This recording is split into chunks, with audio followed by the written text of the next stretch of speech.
In every financial crisis, there is a moment when the world feels strangely calm. A moment when the numbers look normal, the markets stay green, and people convince themselves that nothing catastrophic can happen again. But history tells a different story. It tells us that the calmest moments often appear right before the break. And today, in 2025, we are standing inside that quiet zone. This is not just another market correction. Not another headline about inflation or interest rates. This is the first time in modern American history that three major bubbles have inflated together. Stocks, real estate, government debt, three pillars of the economy rising to levels that echo the final years of every great financial empire. The warning signs are not hidden. They are everywhere. In the stock charts, in the housing market, in the federal budget, in the decisions of the world's wealthiest investors who are quietly moving to cash, even in the way foreign nations now question the stability of the dollar itself. If you think 1929 was chaos and 2008 was destruction, then ask yourself one question. What happens when the forces behind both of those collapses appear at the same time inside a system that no longer has the tools to save itself? To understand why the coming crisis feels different, we have to start with the surface of the American economy. The part that looks the strongest. The part that has convinced millions of people that nothing bad can happen. The stock market.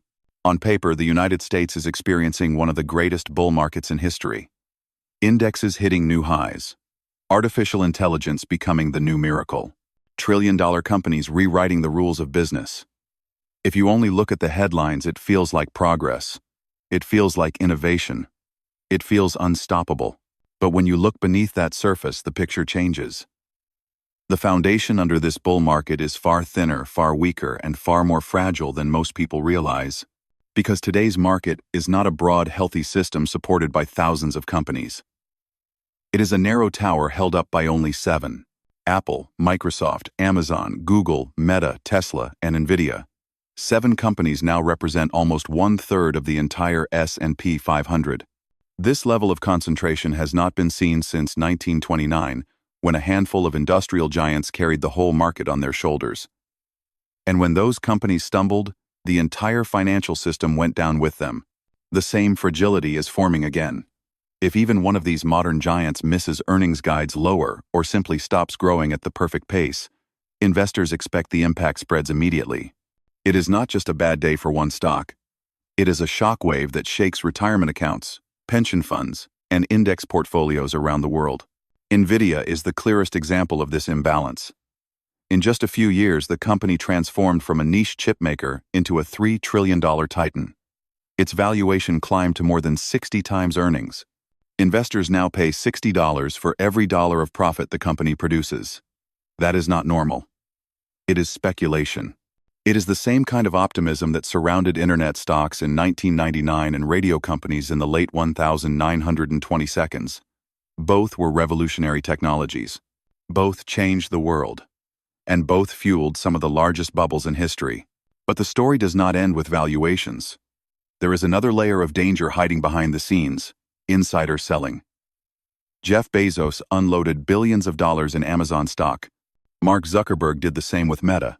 Executives at Nvidia sold shares even as the company was hitting record highs. These are not ordinary investors. They are the people who know their businesses better than anyone else. When insiders sell aggressively at the top, history shows that major declines often follow. At the same time, Warren Buffett, a man famous for buying when others are fearful and staying calm during chaos, is doing the opposite. Berkshire Hathaway is sitting on a record mountain of cash, more than $300 billion. That is the largest cash position he has ever held. Buffett is not buying the dip. He is waiting. And he is waiting for a reason. Look back at the numbers. The S&P 500 trades at valuations seen only twice before, in 1929 and in 2000. Both times, markets collapsed shortly after. Today, the market stands on even thinner legs because it depends heavily on a single story. Artificial intelligence will transform everything. That belief has become the lifeblood of the bull market. It is powerful. It is exciting. But it is also the same pattern investors fell into during every major bubble. A new technology arrives. It captures imagination. People stop asking what something is worth. They only ask how high it can go. This is not to say AI is fake, or that these companies are worthless. The danger lies in the gap between long-term potential and short-term valuation. The world may very well be transformed by AI over the next decade. But stocks do not trade on the next decade. They trade on the next quarter. And when expectations rise too fast, reality eventually catches up. To make things worse, margin debt has climbed to levels similar to the late 1920s. Investors are borrowing money to buy stocks. Options trading is exploding. Even credit cards are being used as leverage tools. The entire system is stretched tight. When the first shock hits, forced selling will accelerate the decline. Margin calls will turn a correction into a collapse. The stock market is the first pillar of the coming crisis. It looks strong. It looks unstoppable. But its strength is a mirage built on concentration, speculation, unrealistic expectations, and historic levels of leverage. All it takes is one disappointment, one earnings miss, one shift in sentiment. And when that happens, the second pillar of the American empire begins to shake. Because if stocks fall, confidence falls. And when confidence falls, the most emotional market of all comes next. The one place where Americans store the majority of their wealth: real estate. Real estate has always held a special place in the American economy. Stocks rise and fall. Technologies come and go. But a home has always felt permanent, solid, safe. For generations, buying property was seen as the most reliable way to build wealth. A house was not just shelter, it was security. It was identity. It was the foundation of the American dream. But dreams can turn into traps. And in 2025, the housing market is no longer a safe foundation. It is the second bubble in a system filled with fragility. On the surface, the numbers look strong. Home prices are at record highs. Sellers still expect bidding wars. Investors claim there is not enough supply. But these surface signs hide something deeper, something far more dangerous. American homes are now priced 50% above their long-term historical trend relative to income and rent. At the peak of the 2008 housing bubble, the overvaluation was 35%. That crash nearly destroyed the global financial system. Today's bubble is even larger. This creates a silent distortion. Most people do not feel the bubble because prices have been high for so long that it feels normal. But the math does not lie. When home prices disconnect this far from income, one of two things must happen. Either incomes skyrocket, which is unlikely, or home prices fall back to reality, which is painful. But this time, residential housing is only half the story. The darker half of the bubble is commercial real estate. Across the United States, office buildings are turning into empty shells. Remote work changed the landscape permanently. In major cities, vacancy rates hover at levels that would have been unthinkable a decade ago. San Francisco has commercial office vacancies around 35%. Nationwide, nearly half of all office space is underused or financially stressed. These buildings were financed during a very different era. An era when interest rates were 3%, when credit was cheap, and when occupancy was stable. Those days are gone. Billions of dollars in commercial mortgages are coming due in 2025 and 2026. These loans must be refinanced at 7 to 9% interest. But here is the problem. The buildings are not worth enough to support the new debt. Their cash flow cannot keep up. And when the math stops working, defaults begin. We are already seeing the early cracks. Brookfield, one of the largest real estate owners in the world, walked away from major office towers in Los Angeles. Blackstone, a global giant, faced high volumes of redemption requests in its real estate funds. These companies are not amateurs. They are the smart money. And when smart money starts abandoning buildings, it is a signal the fundamentals have broken. The ripple effect of these defaults spreads quickly. Commercial properties are often financed heavily through regional banks. When an office tower loses half its value, the bank holding that loan suffers massive losses. During normal times, losses are manageable. But when hundreds of billions of dollars in loans fall underwater around the same time, a chain reaction begins. This has already happened in small doses. In 2023 and early 2024, several regional banks collapsed. Silicon Valley Bank, Signature Bank, First Republic, New York Community Bank nearly followed. These failures happened before the real storm, before the bulk of commercial mortgages hit their refinancing wall. When defaults rise, banks find themselves holding assets worth far less than the loans they issued. Their balance sheets weaken, their capital ratios fall. Regulators step in, and depositors panic. The same pattern that drove the 2008 crisis returns, but through a different doorway. Meanwhile, residential homeowners face their own pressures. In many cities, home prices are still at bubble levels, but mortgage costs have doubled because of higher interest rates. Affordability is now at the worst level ever recorded. In markets like Austin, Phoenix, Boise, and parts of California and Florida, values could fall 30 to 50% if demand collapses and distressed sales set new lower benchmarks. The danger is not just falling prices. The danger is what falling prices do to people. A homeowner who bought in the last 3 years could easily find themselves underwater, owing more on their mortgage than their home is worth. This is the same psychological and financial trap that pushed millions into foreclosure between 2008 and 2012. And once again, the impact spreads. Falling home prices reduce consumer confidence, slow spending, and create job losses in construction, retail, and services. When enough sectors feel the shock, the economy enters a downward spiral. The stock market is the first pillar of this crisis. Real estate is the second. Both are inflated. Both are fragile. And both touch nearly every part of the American economy. But the third pillar is the most dangerous of all, because it is the one that governments and investors trust above everything else: the bond market. For more than a century, the global financial system has relied on a simple belief: when everything else breaks, government bonds will not. Stocks can crash. Housing can collapse. Banks can fail. But U.S. Treasury bonds have always been the safe place to hide. They were the anchor, the lifeboat, the asset of last resort. But in 2025, that belief is starting to fracture. And if it breaks completely, the consequences will reach far beyond markets. They will reach the heart of the American financial empire. The United States owes more than $36 trillion in federal debt.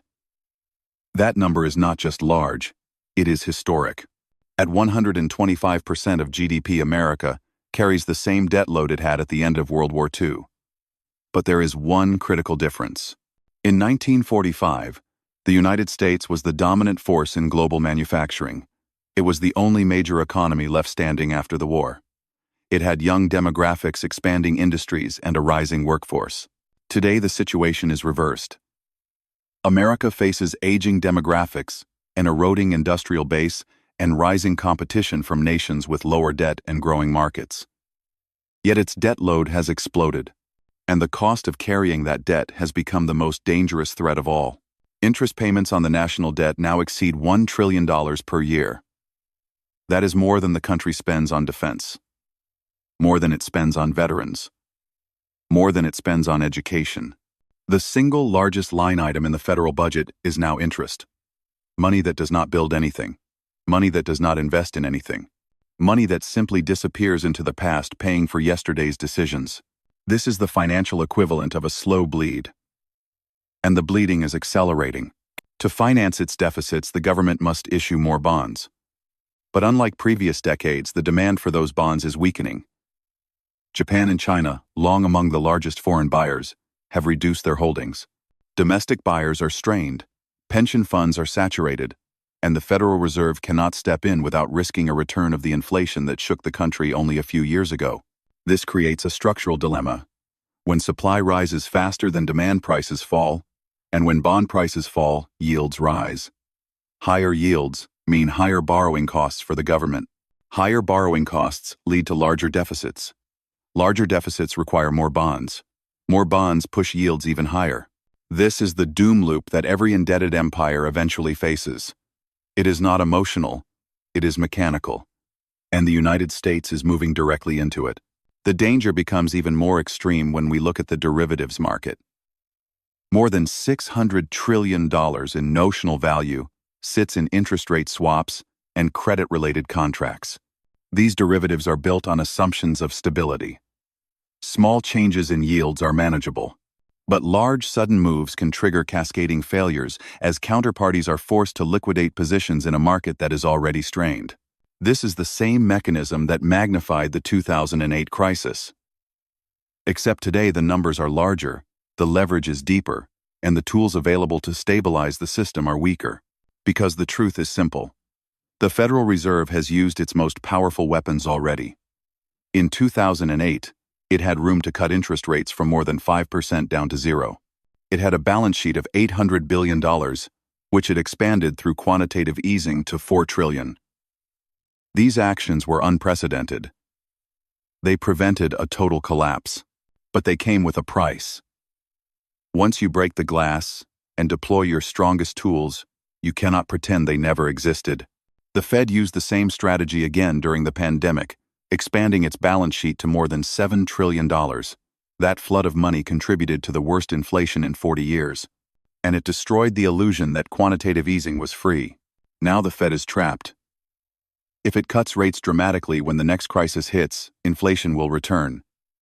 If it maintains high rates to protect the dollar, the economy will sink deeper into recession. If it prints money to buy bonds, global confidence in the currency will collapse. If it does nothing, the market will break on its own. There is no easy path out. Every choice leads to pain, and every path reveals the same truth. The system is under stress not because of one bubble, but because all three bubbles have expanded together. The stock market inflated on cheap money. The housing market inflated on cheap credit. And the government inflated its debt on the assumption that cheap rates would last forever. Now the bill has arrived. When the bond market begins to shake, the entire financial structure feels it. Banks feel it. Corporations feel it. Consumers feel it. Nations around the world feel it. And the shock moves from the financial world into the real economy. That is where we go next. Because the most devastating part of any crisis is not the fall in charts or the red lines on screens. It is the impact on people. To understand why this crisis feels unavoidable, we have to step back from the markets and look at the institution that has held the entire system together for more than a century. The Federal Reserve. For decades, the Fed has been the silent architect behind every recovery.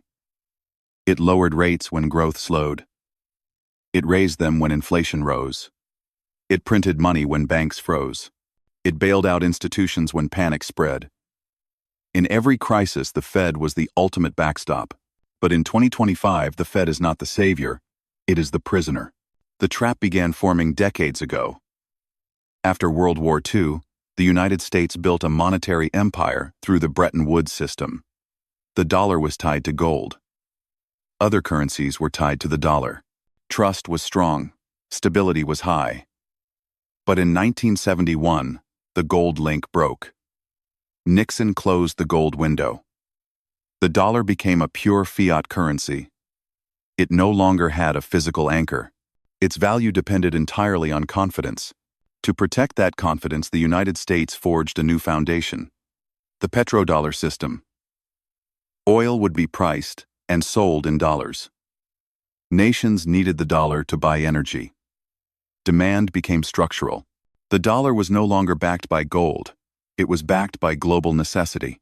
For decades, that system worked. It allowed America to borrow cheaply, spend heavily, and run deficits without facing the consequences that other nations would face. Because when the world needs your currency, the rules change. But the problem with invisible privileges is that they can be stretched too far. And over the last 15 years, the Federal Reserve has stretched them to the limit. After the 2008 crisis, the Fed cut rates to zero and printed trillions to stabilize the banking system. After the pandemic, it did the same thing again, but on an even larger scale. It injected so much money into the financial system that inflation erupted with the highest force in 40 years.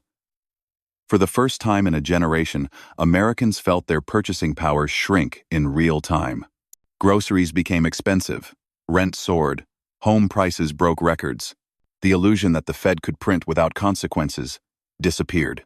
And now the Fed faces a trap with no exits. If it cuts interest rates aggressively during the next downturn, inflation will surge again, the public will lose trust, foreign investors will lose trust, the dollar itself will lose trust. But if the Fed keeps rates high to defend the currency, it will crush the economy. High rates will keep pressure on housing, on banks, on corporate borrowers, on government debt. Even a small recession could turn into a deep and prolonged contraction. This is the first edge of the trap. Every path punishes the system. The second edge is political. The United States is entering a new era of geopolitical fragmentation. Countries that once relied on the dollar now explore alternatives. BRICS nations experiment with new payment systems. Oil exporters negotiate in other currencies. Even longtime allies diversify their reserves. This shift doesn't break the dollar, but it weakens the foundation that once made American debt feel untouchable. The third edge is demographic and structural. America is aging. Its workforce is shrinking relative to its retiree population. Social programs are consuming larger portions of the budget. Tax revenue grows slowly while interest payments grow rapidly. The Fed cannot fix these structural realities with rate cuts or bond purchases. Monetary policy cannot override mathematics. This is why the Fed's choices today feel more like reactions than solutions. Behind every decision is a trade-off. Protect the dollar or protect the economy. Fight inflation or save banks. Support employment or stabilize treasury yields. In past decades, the Fed had room to maneuver. Today, every move has a cost. And the world is watching. Investors, foreign governments, corporations, banks, and ordinary households sense that something fundamental is shifting. The old rules no longer behave the way they used to. The old tools no longer produce the same results. This is what makes the coming crisis different. It is not just a market correction. It is not just a recession. It is a turning point in the larger story of the American financial empire. The stock market can fall and recover. The housing market can crash and rebuild. But when trust in money and debt weakens, the foundation of the entire system begins to shake. And when that foundation shakes, the impact moves from charts and graphs to real people, workers, families, retirees, students, small businesses. That is where the crash becomes human. That is where the abstract becomes personal. And that is where we go next. When financial systems break, the first cracks appear on charts, markets fall, yields spike, prices swing. But the real damage does not happen on screens. It happens in homes, in workplaces, in cities, and in the quiet corners of people's lives where numbers turn into consequences. And in the crisis approaching 2025 and 2026, the human impact will reach deeper than most Americans are prepared for. For decades, the United States built its identity around the idea of stability. A strong dollar. A strong middle class. A strong housing market. A strong job market. But all of these pillars are connected, and when the foundation begins to shake, the weight always falls hardest on ordinary people. Start with the biggest group of all American households. Today, more than half of all Americans own stocks through retirement accounts. In 1929, only 10% did. Back then, a stock crash destroyed wealth for the elite. Today, it destroys wealth for almost everyone. A family with a 401k slowly built over 30 years could see their savings fall by half or even 2/3 if the market collapses. For a 40-year-old, it is frightening. For a 65-year-old, it is life-changing. Retirement plans evaporate, timelines shift, dreams shrink. Then comes the housing market. Millions of Americans bought homes in the last 3 years at historically high prices and historically high interest rates. If home values fall 20, 30, or even 40%, homeowners will find themselves trapped in houses they cannot sell and mortgages they cannot escape. They will owe more than their homes are worth. This is not just a financial problem. It affects marriages, families, careers, mobility, and mental health. The feeling of being stuck is one of the most painful consequences of any housing downturn. Younger Americans face an even harsher reality. They carry record levels of student debt. Auto loans have stretched to 7 years with high interest rates. Credit card balances are at all-time highs with interest charges above 20%. For many young workers, the safety net has vanished. They are entering a job market that is starting to weaken. Layoffs in technology, finance, and retail are slowly rising. When a recession hits, competition for jobs will be fierce. A generation that was already financially fragile will be pushed closer to the edge. Small businesses, the backbone of local communities, will also struggle. During stable times, they survive on thin margins. They rely on consumer spending, affordable credit, and predictable cash flow. But a credit crunch removes all three. When banks pull back, loans dry up. When consumers cut spending, revenue collapses. When costs rise, owners face impossible decisions. Many will close. Others will sell. The landscape of American towns will change as familiar shops disappear and corporate chains take their place. The impact does not stop there. As unemployment rises and tax revenues fall, social programs come under pressure. Governments at the state and local level will face budget shortfalls. Schools, hospitals, and public services will struggle to keep up with demand. The safety net, already stretched, could tear just when people need it most. In times like these, social and political divisions widen. History shows this pattern clearly. Economic stress creates fear. Fear creates anger. And anger looks for someone to blame. In the 1,930 seconds, this dynamic fueled extremist movements across Europe. In the 1,970 seconds, it reshaped American politics. In 2008, it triggered populist waves that still influence elections today. A severe crisis in 2025 or 2026 could produce an even stronger reaction because the stakes are higher and the frustration runs deeper. But even in crisis, there are winners. Not all pain spreads evenly, and not all opportunities disappear. People and institutions with strong balance sheets, low leverage, and high liquidity will be in a position to buy assets at fractions of their former prices. Just as the wealthiest investors bought stocks, land, and businesses after the crashes of 1929, 1973, 1987, and 2008, the next downturn will trigger a massive transfer of ownership. Those with cash will have power. Those without it will have fewer choices. Nations with low debt, strong export industries, and essential resources will navigate the crisis more smoothly than others. Countries in Asia, the Middle East, and parts of South America may rise in influence as the American system wobbles. Energy producers, commodity exporters, and manufacturing hubs will gain leverage in a world where capital becomes cautious and supply chains become political. The future of the American economy will not be determined only by how deep the crash is. It will be determined by how the country responds. There are three broad paths forward. The first is a hard crash. A sudden and severe collapse triggered by market panic. This would create rapid unemployment, deep recession, and years of rebuilding.